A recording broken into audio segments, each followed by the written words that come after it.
Alright guys, so this is part 2 of that kind of video, like why you need to camp in tunnel to win.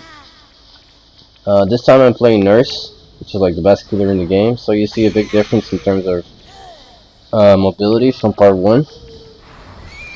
Again, I found a person really fast, which is something you want to do if you want to 4K them. It's always good to find them as soon as possible, down them as soon as possible, and get someone in the hook like right away. The sooner you can do that, the better. So yeah, they found my totem already, which sucks, but yeah, that's usually how it goes. I was avoiding the Esther. Now here's the thing, I could just leave the hook and go find someone else.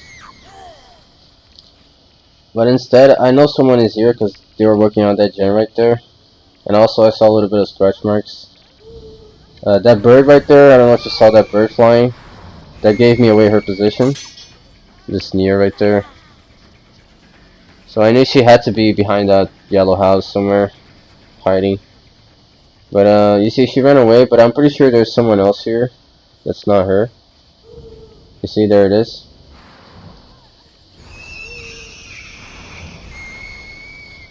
I just got that feeling, because by that time someone would probably try to come and save me. So you see there's two people trying to come back and forth to save. They're not doing gens, they're just trying to get her off the hook. So that's good for me, because as long as they're not doing the gens, I'm winning. Especially if someone is on the hook dying.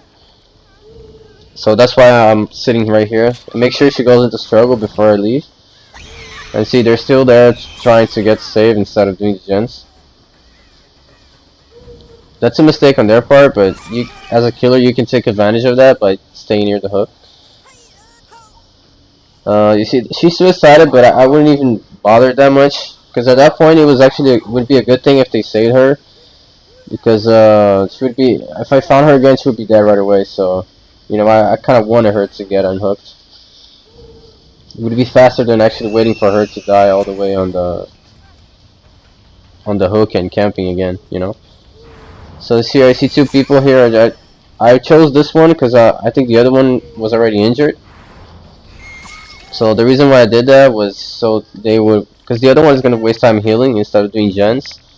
So that's why, since none of them have been on a hook yet, it kind of doesn't matter which one I choose. So I just go for the one that's already healed. Because they'll make sure the other one is healing and not doing gens, you know. So I can have that person not doing gens, the other one. Also because I'm nurse, so I know I can down them quickly. Because if you're not nurse, it would be probably better to go for the injured one. Because she can use pallets and all that shit, so it would take a long time to... You know, after you hit them once, it would take a long time to down her. But I only did that because I was nurse. So just saying, if you wasn't nurse, I would have definitely went for the injured one. To save time. So you're just kind of patrolling the hook there a little bit. Checking the gens. They decided to save her very quickly, so I'll take advantage of that. You see, again, I injured two people. Ideally, I should have went for the other Nia, but at this moment, because I know a lot of things. I know they like to save, like they're too focused on saving and not so much of doing gens. And I mean, overall, I just know I can kill them, so that's why I didn't bother going for the other Nia. I could have also slugged this Nia and also chased the other one, which would buy me even more time. But I just didn't do that because I could tell I don't need to, just based on how they're playing. So yeah, I don't know how that hit the fence either too, but I guess it's a slow camera. But yeah, you gotta get a feel for your players, the players you're going up against as well. See, right now I'm going back because I know that other Nia is probably like dying to save her by this time. So that's why I left at Meg and I'm staying near the hook. Because you gotta remember, as long as someone is dying, you're winning. So you just gotta protect the gens as much as you can while someone is dying on the hook. That's pretty much the best thing you can do is kill her. Any killer for that matter. You see, so right here, I'm either making sure she goes on struggle or I'm just waiting for that Nia to save her so I can teleport to the stairs and do what I did earlier again. See, she didn't come, so she's probably healing. Yeah, she did heal. Yeah, see, she made it. That's what I want. That's what you want. If they go to struggle and they get saved immediately, that's the best thing. Because then you can really kill them like a lot faster than actually waiting for the entire time to go off.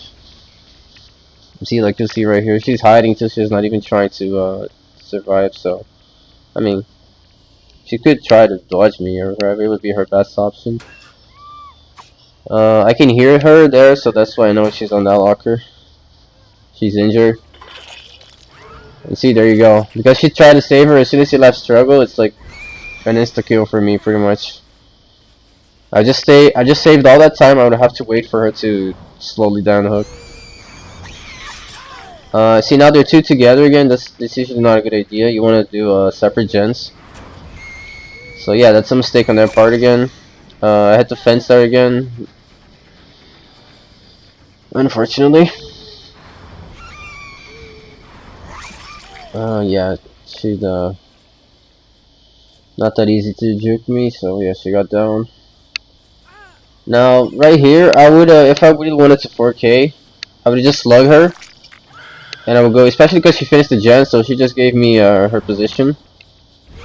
So I could have just straight up went for her and slugged this guy, but because at this point of the match, I don't really care. I don't want to waste too much time, because usually when you do that, like you leave someone slug and you try to find the other one, it's really annoying because it can take like 20 minutes until you get both of them down, and that, you know, I don't feel like wasting that much time. So that's why I hooked her right away. But if you wanted to 4K, you would just slug that one and find the other guy. Kind of use her as bait as well, because if he tries to heal her, you know they're both at that same location.